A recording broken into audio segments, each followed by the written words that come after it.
वर्गाकार बने हुए हैं। यहाँ पर जितनी भी मूर्तियां हैं, जितनी भी कलाकृति आप देख रहे हैं, ये सब गुप्तकालीन है। और यहाँ पर जितने भी आकार में बने हैं, ये जो नंदी आप देख रहे हैं, जब औरंगजेब का आक्रमण यहाँ पर हुआ है तब से ये नंदी खंडित है। और यहाँ पर इस वक्त में तब भी शिव भगवान के सामने उनके घर बनकर यहाँ पर विराजमान। पुरातत्वविदों के मुताबिक नरेश्वर नगर कई किलोमीटर में फैला था। यहाँ सैकड़ों की संख्या में मकान थे। पूरा नगर अलग अलग पद्धति का पालन करने वाले साधकों से भरा था। इसलिए यहाँ पर जो शिवलिंग है इसके अलग अलग प्रकार हैं। सिर्फ 23 शिवलिंग यहाँ पर बचे हुए हैं और सभी शिवलिंग अलग अलग प्रकार के हैं। जैसे सारे शिवलिंग अलग अलग प्रकार के हैं। अंडाकार भी शिवलिंग यहाँ पर मौजूद है और गोल आकार का भी मौजूद है। यहाँ पर शिवलिंग कई प्रकार के यहाँ पर शिवलिंग मौजूद हैं। ऐसे आमतौर पर जो शिवलिंग है ना, वो भोजपुर में मिलते हैं, लेकिन नरेश्वर के इस मंदिर में अलग अलग मंदिरों में अलग अलग शिवलिंग यहाँ पर मौजूद हैं।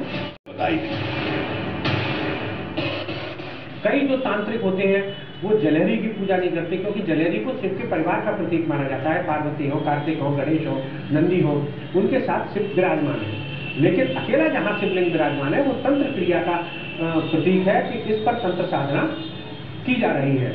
तो चतुष्कोणी हो, अष्टकोणी हो, चतुष्कोणी हो, शिवलिंग हो, एकल कृष्ण हो, ये तीनों देवताओं का प्रतीक है। और डायमंड आकार का हो, गोल आकार का हो, ये अपनी अपनी श्रद्धा और अपने भाव से जैसा उसको मिला वैसा तराशा गया और उसको प्राण प्रतिष्ठित करके उसकी पूजा अर्चना की गई।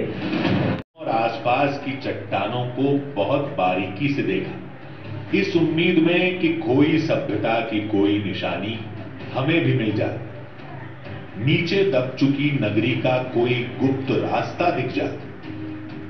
लेकिन काफी देर तलाशने के बाद भी सफलता हाथ नहीं लगी। ने महादेव को छोड़कर दूसरे मंदिरों का रुख किया। हनुमान जी को शिव का स्वरूप माना जाता है और नरेश्वर मंदिर में ये हनुमान जी की मूर्ति है जिसे आप देख सकते हैं। और ये इकलौती मूर्ति है जो इस वक्त इस पूरे मंदिर के प्रांगण में संपूर्ण है, क्योंकि बाकी मूर्तियां खंडित हैं सिवाय शिवलिंग के। यहाँ कहा जाता है कि प्रकृति थी और उसके बाद यहाँ पर जो मूर्ति है वो 10 के तत्व है और ये अब भी नरेश्वर मंदिर की रक्षा कर रही है। फिर हम वहां मिले सबसे बड़े मंदिर में पहुंचे।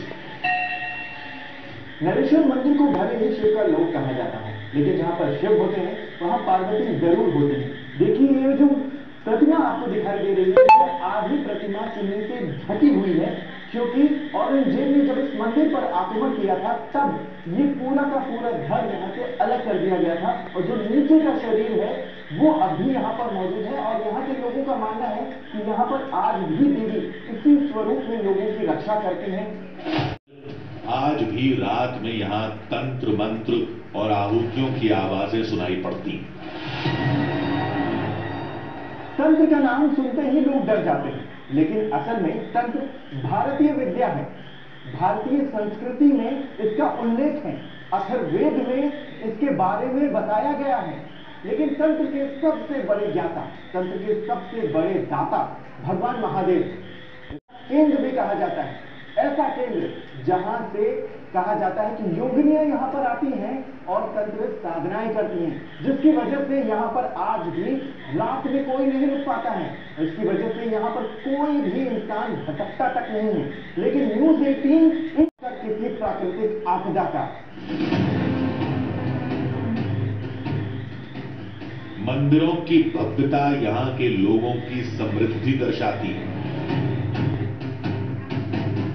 फिर वो फलता फूलता नगर जिस पर भगवान शिव की कृपा थी, वो अचानक खाली कैसे हो गया?